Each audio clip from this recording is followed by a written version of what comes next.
They graciously chatted me up. I was there by myself, and so we had a lot of nice talks. And Wayne reached out to me a few months ago and said, "Hey, would you be willing to come speak at our church?" I said, "Absolutely." So thank you for the opportunity for me to be here. So what we're going to do in Sunday school here in the time that we have, about the next 40 minutes or so, I'm going to tell you a little bit about the ministry that I have, and if by Christmas miracle I'm done talking and there's time left over, I will take questions.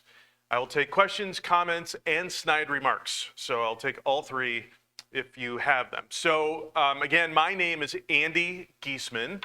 I have a ministry in Scranton, Pennsylvania called Addison's Walk Institute for Christian Studies. The very easiest way to explain what I do is that I'm a missionary to college students, particularly at the University of Scranton. However, as a missionary to college students, we have a very unique opening and a very unique setting that you may have not heard of before, and that's okay. If you're familiar with college ministry at all, I know the Rollins have been to Alfred University and have ministered with our mutual friends that live there that work with InterVarsity. So if you've heard of organizations like InterVarsity or Cru, formerly Campus Crusade for Christ, I know I have personally worked with the Navigators at Cornell. I've given talks for Ratio Christi groups across the country, and I've given talks for InterVarsity in 4 or 5 different major universities, including Binghamton University. So I'm familiar with those things. And then from my world, I grew up in a Baptist church, and we know Campus Bible Fellowship, which is another one. Okay, so how we're different is that unlike any of those other organizations I just mentioned, we are not a club. So as far as the university is concerned, in this case, the University of Scranton, which is a Roman Catholic Jesuit school, as far as they're concerned, they don't know that we exist, and that's okay. I'm under the radar. It is interesting, but in some Jesuit schools, they are pro-religion anything as long as you're not an evangelical Christian. So if you're an evangelical Christian, they tend to be very suspect of you. But if you are some kind of flavor of Roman Catholic and you add your own spices to it, that's fine. But do not be an Orthodox lowercase o evangelical Christian. That's bad. So anyway, we're not a club. That means for things that we do and endeavors that we are chasing, I cannot invite kids to anything publicly. I don't have a table. I don't put up posters. I have no office or anything in the student union or student activities. So my in, however, with those students, and the reason I get to be a missionary to them, is because I have a little piece of plastic in my wallet that says faculty on it. So I am an adjunct philosophy professor at the University of Scranton. And because I'm a philosophy professor, we explore the fundamentals of life. We ask fundamental questions. That's what philosophy does. Now, some of you are like, oh, I knew he was dressed in a tweed vest for something. Now I find out he's a philosopher. Gross. Well, I dress like this, so at least I look like I know what I'm talking about. That's why I dress like this. But the most fundamental philosophical question that can be asked is there a God? That is the most fundamental of fundamental philosophical questions. Does God exist? And as a philosophy teacher at a Catholic university, I have every right, and I am expected to explore that. Now, I'm expected to explore it objectively, and I do. But my students know from the first day that I am a Christian, and I tell them that I pastored a Baptist church for several years. That is for shock value.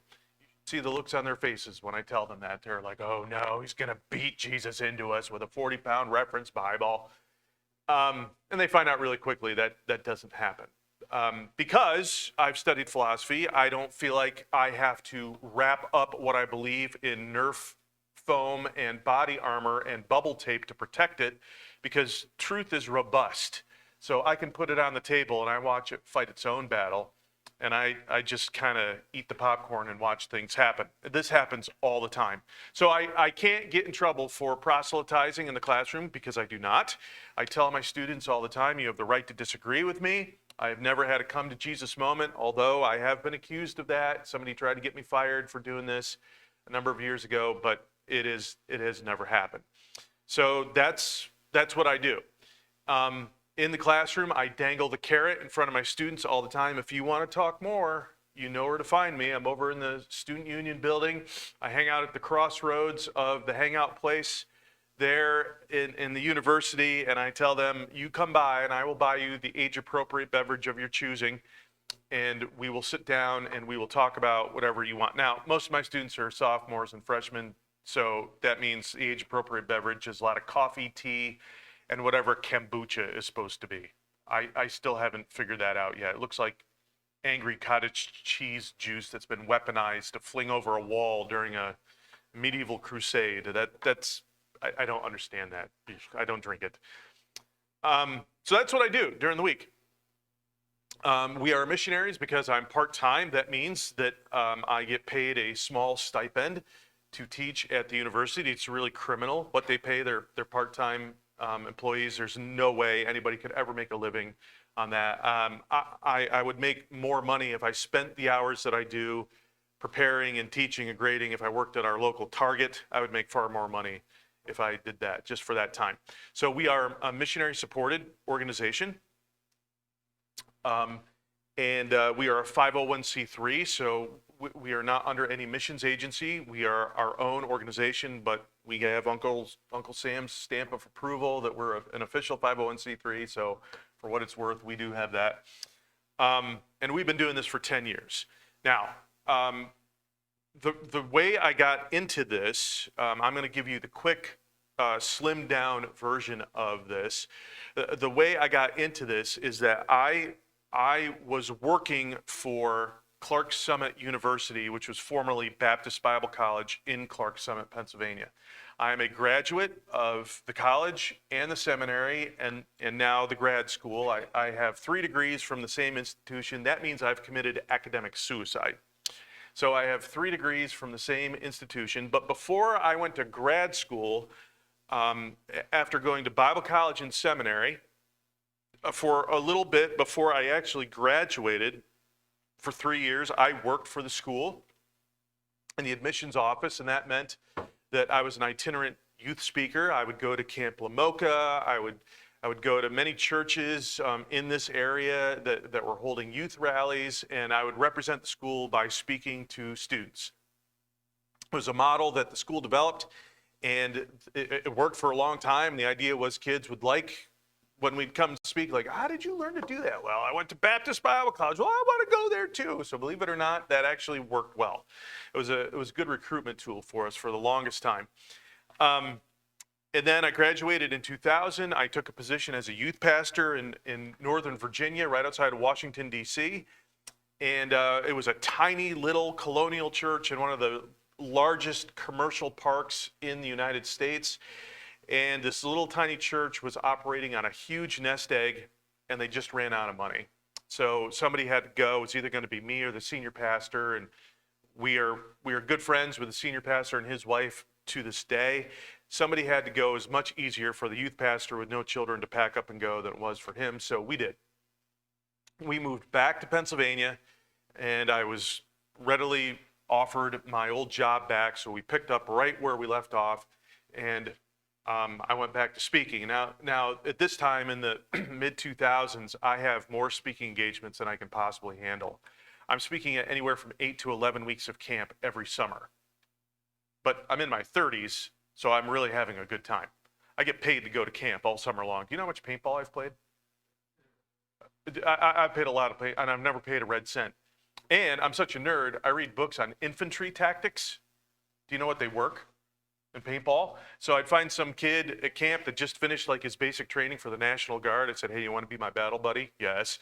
You know, we lit kids up. It was a lot of fun. So I was the equivalent of fat, dumb, and happy when it came to ministry. I'd been to college, seminary. I'm I'm being asked to speak everywhere, so I guess things are going okay. I'm not forcing myself to go any place. I'm going by invitation only. So I thought, all this is great. And then I had an event in the summer of 2008 that I realized I know what I believe, but I don't know why I believe what I believe. And there are two things that happened that summer that really forced this on me. So for those of you familiar with Camp Lamoka, there's a sister camp of Lamoka in Ohio called Camp Patmos. It is actually on an island on Lake Erie. You have to take a ferry across open water to get there.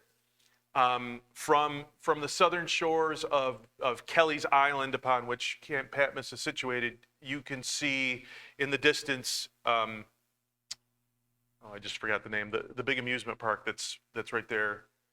Cedar Point, thank you. Cedar Point, you can see Cedar Point off in the distance. I love going to Camp Patmos. It's one of my favorite places. And I was there for the senior high camp. I've been there several times. Typical Christian Baptist camp, twice a day, chapel, lots of free time for the kids. In between, great. Food's good, accommodations are comfortable. It's all good. About halfway through that week, a girl counselor, brought to me 3 of her campers who were not buying any of it. Now, they were not rude, disrespectful, or mean to me, but they did say, Andy, you're a good speaker, you're a really good communicator, but, and I sensed the shoe was dropping, and they said, but how do we know what you're saying is true? Because I'm teaching from the Bible. How do we know what you're saying is true? Well, from my own Bible college experience, and before that, my Christian high school experience, I knew how to answer that question. I was fully prepared. I said, well, the Bible assumes itself to be true, because it does. Does the Bible ever set out to prove the existence of God? No. The Bible assumes itself to be true. And I thought, well, that should take care of it, but you'll never guess. It didn't. And then they said, yeah, but how do we know we can trust that assumption? Well, I know how to handle this because I've seen this before too. And I said, well, because God assures us that we can handle it. And then they said, well, how do we know that God assures us? And without even thinking, because I didn't realize what I was saying, I said, well, because it's in the Bible. That's called circular reasoning. That's a logical fallacy. It's going around and around. Now, before you pluck the chickens and heat the tar, hear me out. I believe the Bible is authoritative, but that's not answering their question. I should have begun with, how do we know it's historically accurate? And now let's look at the uniqueness of the truth claims. I had no concept of that language when I had this conversation with these kids. So again, they're not buying it. So I pulled out the ultimate ace card that I saw used in Bible college. It's called the argument of authority from power. And I said eventually to them, hey, I don't know if you got tricked or duped into coming to camp here, but you should have known that this is a Bible camp and we're going to go to chapel twice a day and somebody's going to be preaching from the Bible, and that's me. And I just want to tell you, if this is not your cup of tea, maybe you should think about going to camp somewhere else next year. I told them that. It haunts me to this day. That was the summer of 2008. I'm sure those young women have grown, have families of their own. That haunts me. A couple weeks later, I was at a camp in central New Hampshire, right at the southern edge of the White Mountains. I got paid to do this. I'm on an island on Lake Erie. 2 weeks later, I'm in the mountains in New Hampshire. It's beautiful. At a camp that this guy, Francis Schaefer, got his start at. He was the boys director at this camp before. If you don't know who that is in your little bookshelf up here, you need to read that book. That guy got his start there. And I'm speaking at a youth camp, and New Hampshire's getting its annual rainfall that week. Like, all of the rain is coming down. I thought the White Mountains were going to dissolve. It was terrible. Those of you who've been to camp know a little bit of rain makes camp interesting. A lot of rain makes camp miserable. We are at that end of the spectrum. It was miserable. I'm just thankful all I had to do was show up and preach twice a day, because I ran out of ideas what to do with the kids a long time ago. But while I was there, I had providentially brought a book with me to read, and I didn't do that very often.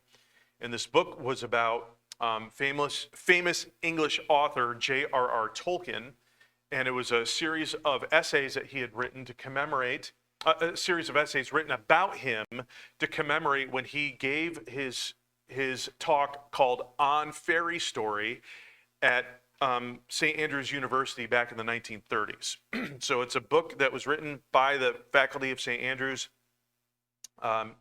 decades later to commemorate that event. And I thought, oh, that looks interesting. And it was really skinny, like something a knuckle-dragging youth pastor could handle. So I checked it out. And in that book, I read that essay on Fairy Story, which is Tolkien's philosophy of what a good story is. And it's like, that's the thing I've always been looking for. Where has this been? And he ties the gospel into his philosophy of story. I thought, yes, I've never seen that before. Yeah, where have I seen that?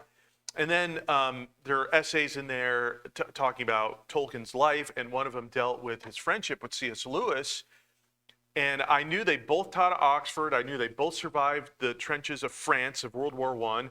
I know Tolkien to be considered the greatest novelist of the 20th century, and Lewis to be considered the greatest Christian author of the 20th century. What I did not know prior to reading that book is that C.S. Lewis was an atheist. What?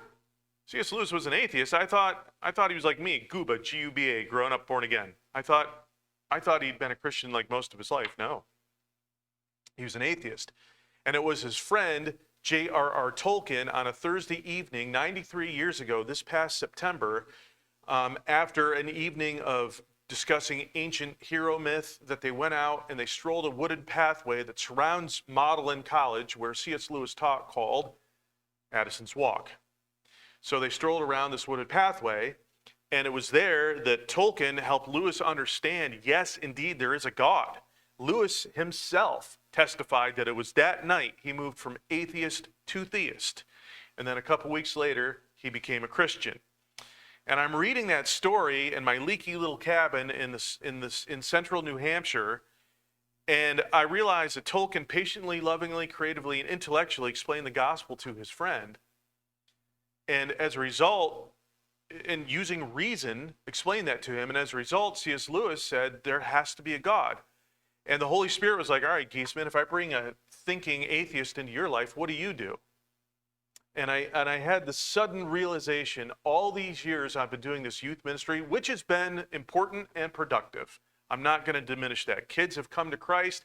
Many kids I know had dedicated their lives to serving God, some to full-time Christian service, like being a pastor or missionary or something. Great. But I basically am preaching to the choir for all these years. They basically fundamentally agree with me already. And if they don't, they rarely ever say anything, except for those 3 brave girls a couple weeks before Camp Patmos. That still haunts me. And I realized suddenly, I know what I believe, but I don't know why. And I had nothing on my little library that I owned to tell me how to do otherwise. So that's why I went back to school in the fall of 2008 to grad school to study philosophy through the lens of great books, just to get my questions answered. And one thing led to another, and I found myself as an adjunct professor at one of our local schools. And that's when I realized in Scranton, there are 5 colleges or universities, not one Christian organization on any of them. And I'm begging God, please do something. This is an unreached people group. They need you. And you know how these stories go. And God was like, well, dummy, you live 4 blocks from the University of Scranton. You're a native speaker. You have decades of youth ministry experience. And there's not much difference between a 16-year-old and an 18-year-old as far as communicating to them. You have degrees in Bible, theology, and philosophy, and you have pastoral experience. What are you waiting for? Oh, right. So we launched Addison's Walk in the spring of 2014.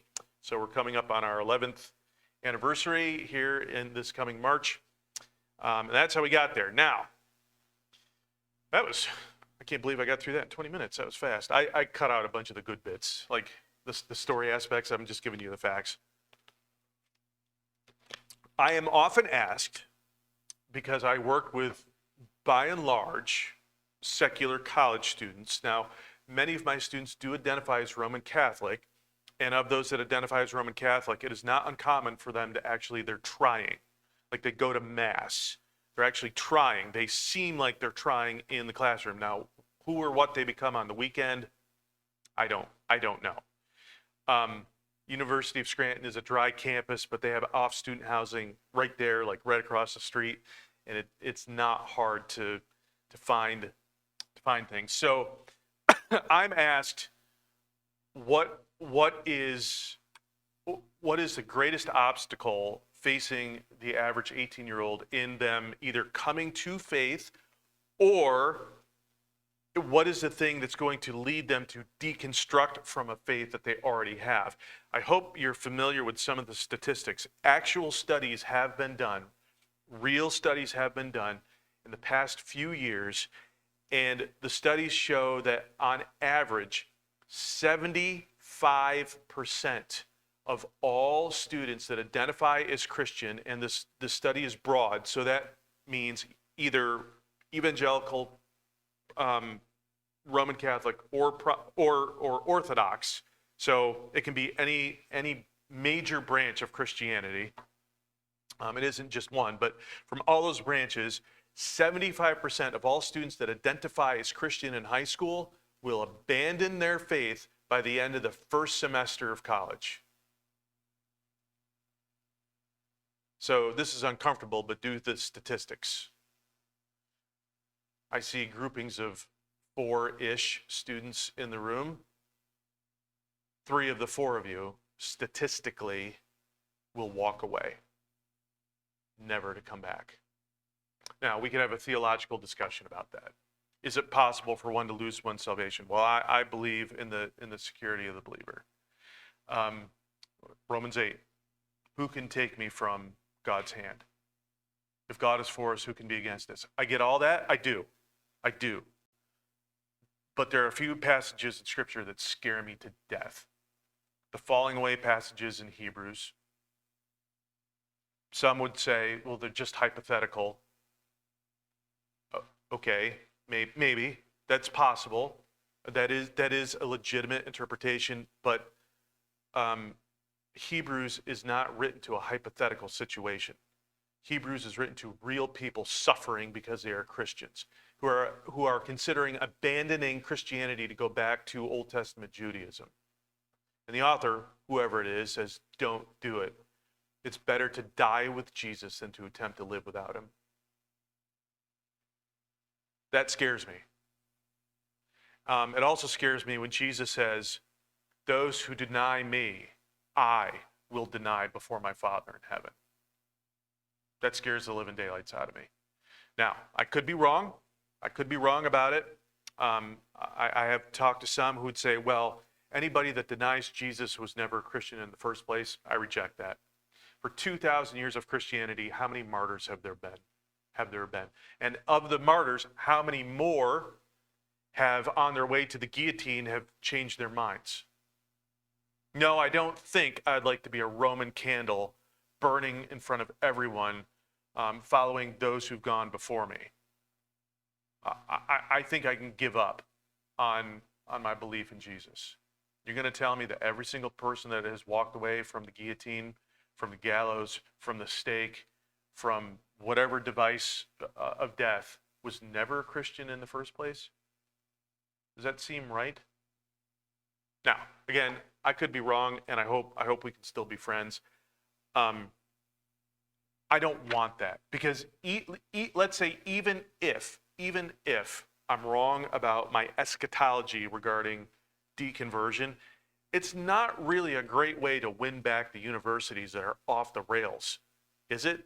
For 3/4 of the kids that identify as Christian to give it up, and they usually do loudly, because they get celebrated for being freed from the fundamentalist, evil, oppressive manner in which they were raised, right? All right, so real quick, there's I like thinking in word pictures because I have a very vivid imagination, so I think of pictures. when I think of things. And when I think of what a college student faces, and by college student, I mean anybody who's out of high school and not necessarily enrolled in an actual college, the word picture that I have in mind is the hammer and the anvil. Now, because I am truly a Gen Xer, I know what anvils are because I saw them attempted to be dropped on the Coyote the Roadrunner many times by the Coyote. Acme anvil service. So I know what anvils are. If you don't know what an anvil is, it's a giant kind of horn-shaped solid piece of steel. It is used to shape metal. It is used to shape metal. And the metal that is shaped upon it is heated to nearly its melt point, and it is placed on this very hard, very cold steel, and it is pounded with a hammer, and it is shaped. Now, in a way, that word picture describes every university.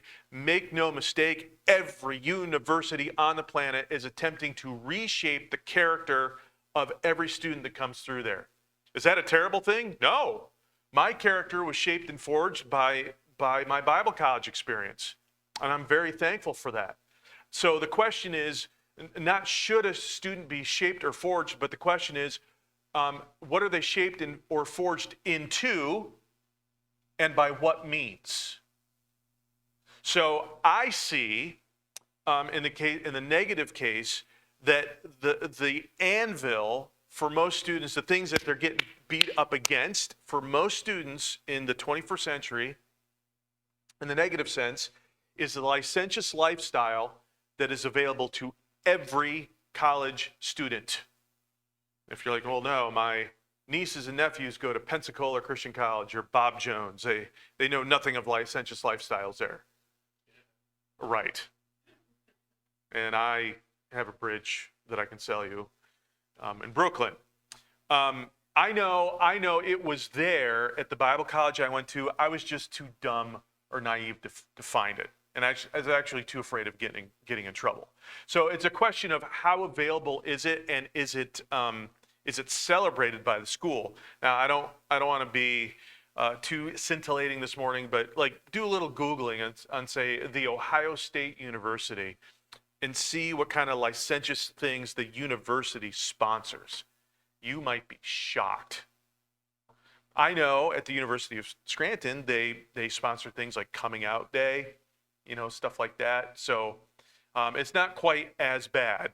It's not quite as randy at the University of Scranton, but they are elsewhere. So it's the drug, the alcohol culture, the hookup culture. Again, all universities on the planet have it. All of them. It's just a question of how easy is it to find. The hammers, however, are in three different areas, right? There's three sets of hammers, and each of these is its own seminar, so I'm giving you the way condensed version today, just to think these through, but these are the things you need to be aware about. So the first one, so I have three, and each of them have 3 points, so it's very Trinitarian.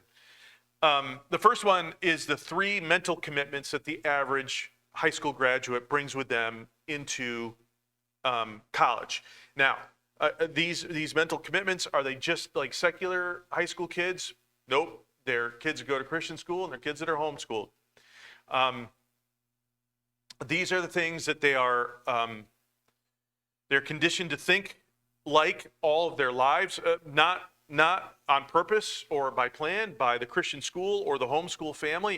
In the secular schools, oh yes, but it is everywhere. It is inescapable. So here they are. By and large, most students believe that all ideas are equal and valid. All ideas are equal and valid. This is why you tell me, have you heard the buzzword diversity in the past 4 or 5 years?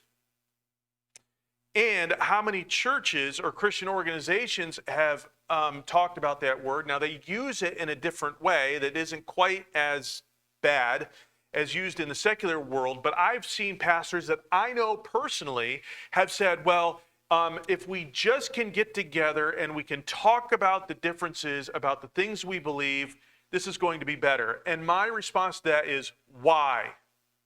How is that better? Just because, now, Should I understand where someone is coming from if I want to get them to change their mind? Yes. Yes, I should. But if all I'm doing is understanding where they're coming from, well, that's nice. Now I'm glad we understand each other. We can go our separate ways and we can all get along. You've accomplished nothing. In our current state, and this is not anything new, this has been going on for 30 years, the greatest failure for something that they believe that is outside of the world of the sciences, they can actually hold as superior to other ideas. That is the cardinal sin. How dare you actually think you're right? So one of the things I do is I make them write papers, 2 of them, critical reflection papers, where they actually have to defend a position. I make them, and it's painful for them. Good. Because I tell them that's exactly how the world works. So all ideas are equal and valid. Number 2, all areas of faith are private and personal. All areas of faith are private and personal. Now, is one's faith personal? Yes. Is it private? No. It's not. You and Jesus have your own thing going. It's not private. And then number 3, and this one's really important, knowledge, if available at all.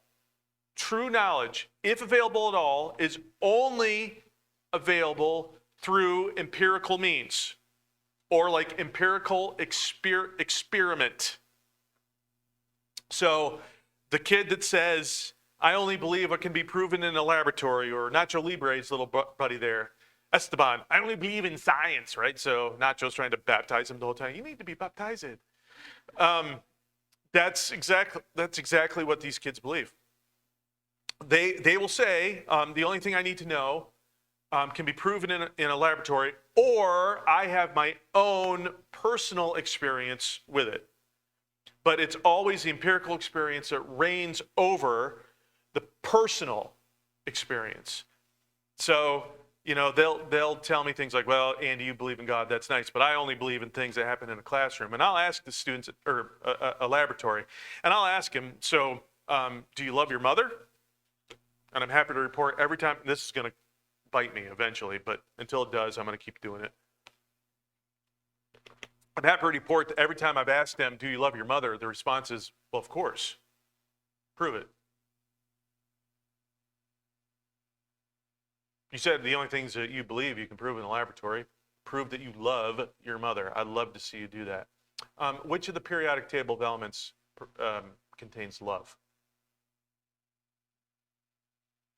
None of them.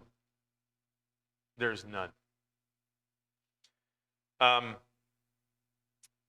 So that's the first set of hammers. Second set of 3 hammers are the worldviews that are attacking our students. 2 of them you don't find so much in Christian universities, although they're there. But the third one, however, is everywhere. And they all come from the minds of 3 19th century thinkers. You've heard of all 3 of these guys: Darwin, Nietzsche, and Karl Marx. These are the ideas that are beating down your students against the anvil of whatever lifestyle they have. And it's probably these 3, this is the biggest and strongest hammer. So Darwin teaches them that we're nothing but biological accidents, and that we are predetermined biologically. We're biomechanical machines that just function as machines. We're just machines that bleed. Instead of bleeding hydraulic fluid, we bleed blood, right? But we're just machines. As Christians, we often think that the problem with Darwin ultimately is, say it, evolution. I'm here to tell you, I'm not an evolutionist, but that's not the problem. You see, evolution is the only explanation a materialist has. So if there is no God, that's the only explanation they have to explain how simple organisms become complex organisms. That's all they have. And I'm an evolutionist in the sense that I'm a microevolutionist. Like how many breeds of dog total possibly did Noah have on the ark? 1 probably, at most 2, right? At most 2, but probably 1. Well, how did we get all these breeds? It's microevolution. Now, macroevolution is going from kind to kind. I don't buy that. But I certainly believe in microevolution. But Darwin says, no, we're just machines. What do you do with a machine that keeps breaking down over and over again? What do you do with it? Throw it out. You throw it out. Friedrich Nietzsche. Usually Christians aren't on his bus because he famously said, God is dead. Oh, you can't say that. That's naughty. But most of us don't know why he said it or in what context. Now, he said it and he meant it. And he actually thought of himself as Antichrist. A book published after his death was titled that. That's not good. But what he was saying when God is dead is that the idea of God is where it always should have been. Dead and buried. And the reason he said that is not because he wanted to storm the throne room of heaven and slay God. It's because he wanted to divorce, listen to what I'm about to say, this is very, very important. He wanted to divorce the knowledge of good and evil from the existence of God. Do you realize the only reason we have objective good, like something is good objectively, that means it is good whether you believe it or know it.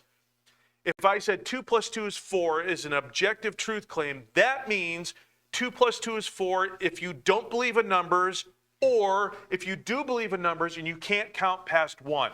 It's still true. Or let me flip it around. Is it ever right to torture babies? No. It's objectively wrong. Well, what if you don't know what torture is? Doesn't matter. What if you don't know what babies are? It does not change the objective nature of that truth claim. Are you following me?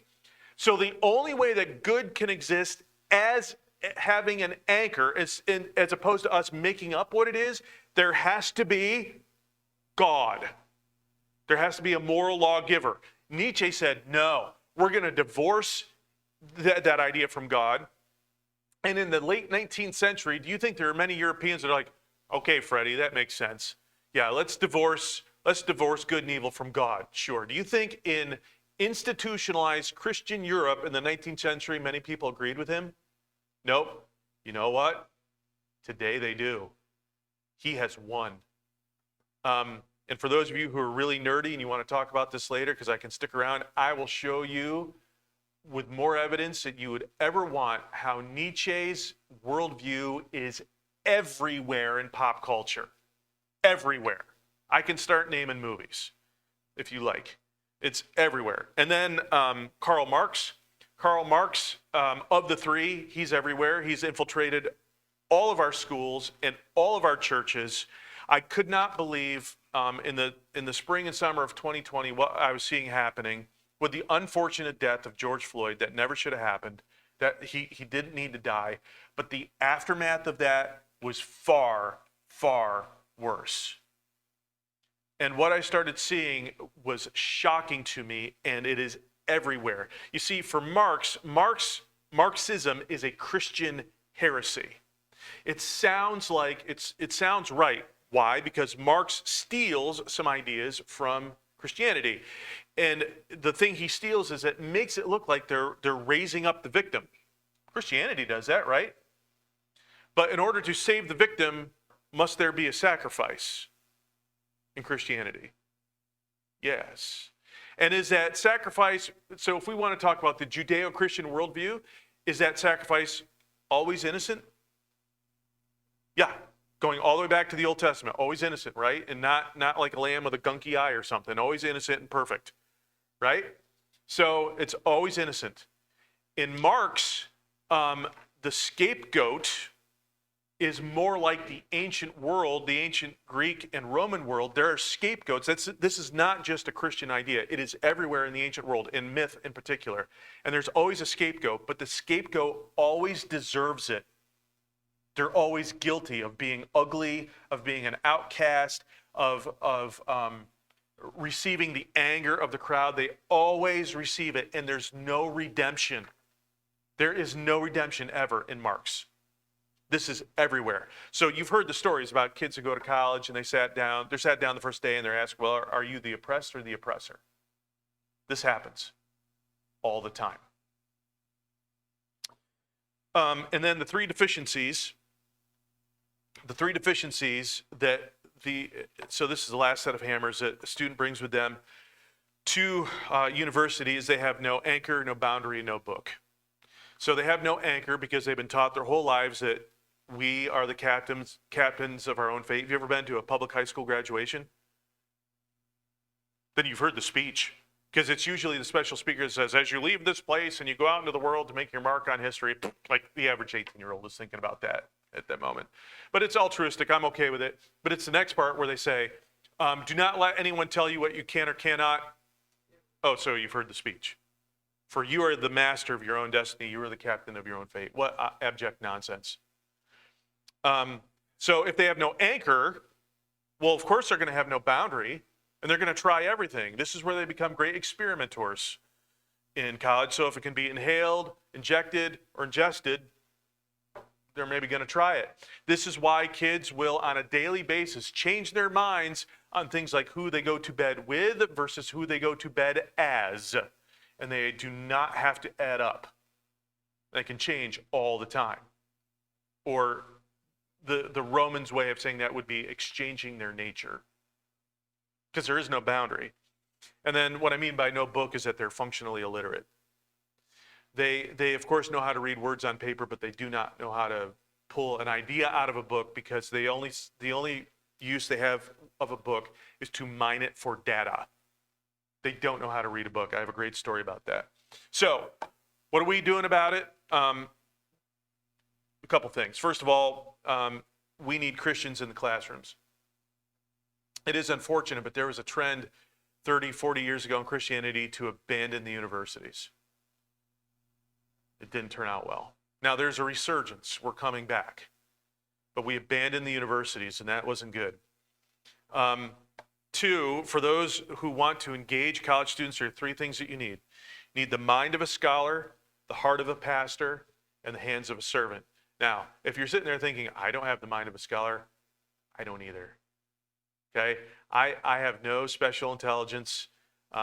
Really, I have average intelligence, but I've just decided to allow my curiosity to run wild, and I chase it down.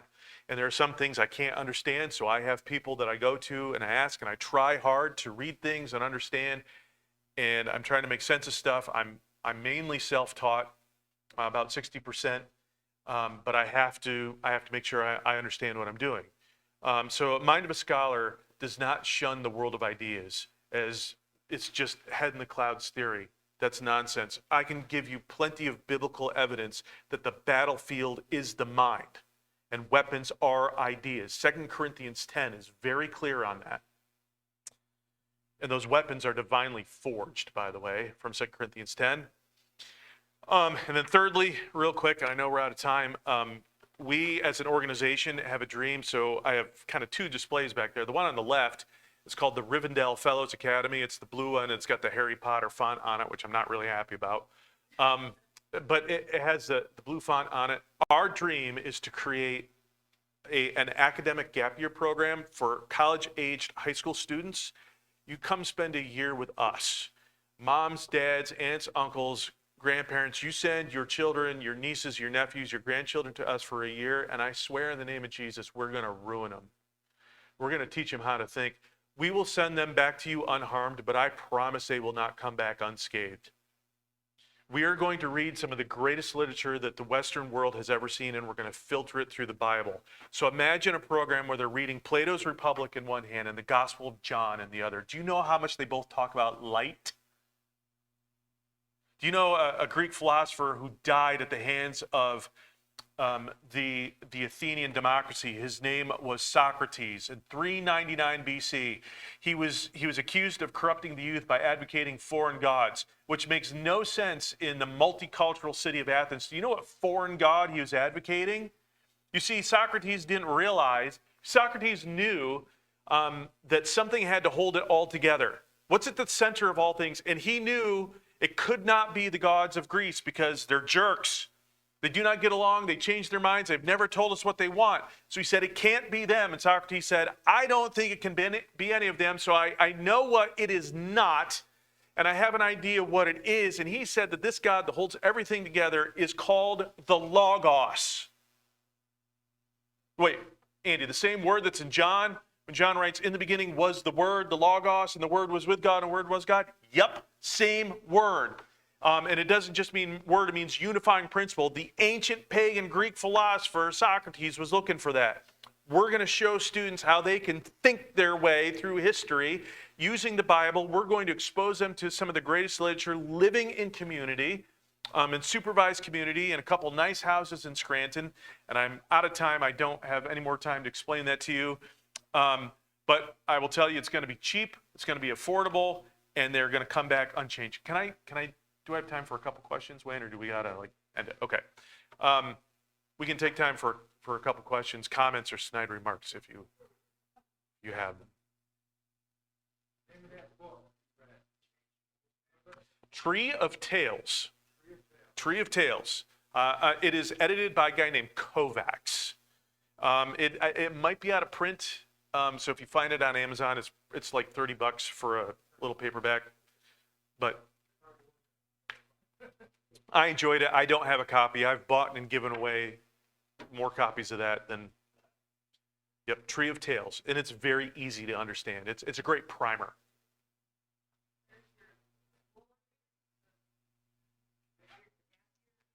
That'll be in Scranton. That'll be in Scranton. And our goal is to buy 2 multifamily Victorian homes in Scranton, about a block apart. Just so you know, I can buy a turnkey mansion for $300,000 in Scranton. And I recently have met a donor that has pledged $100,000 a year for the next 3 years. So we can actually get started. Now, I'm not going to take on debt to buy a house, but if the people of the Lord want to see this happen and make some donations, we can buy. If we have the right situation, I can put men and women under the same roof, but I do know my audience. I know nobody's going to be really thrilled about that because we can lock them away. But still, I want 2 houses. Okay, anybody else?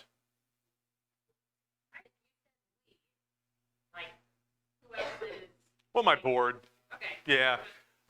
French philosopher Blaise Pascal said that you should never just say I, because it's never just you. Well, yeah, so. Nope, I am the founder, president, and sole employee of the organization, so our staff meetings are terrible. But we will need to hire basically an executive officer and a maintenance person, 2 sets of residential directors, and then our instructors for the gap year will all be adjuncts, so we're not hiring any full-time instructors. Yes?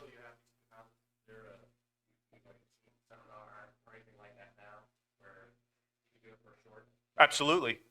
Yep. Anything that I teach, I can do as a seminar. There is actually a placard back there on the table with 3 courses that we kind of want to get recorded, and our target audience would be homeschool families in particular for that. But I can do any of those in a weekend. I would love to do any of those in a weekend.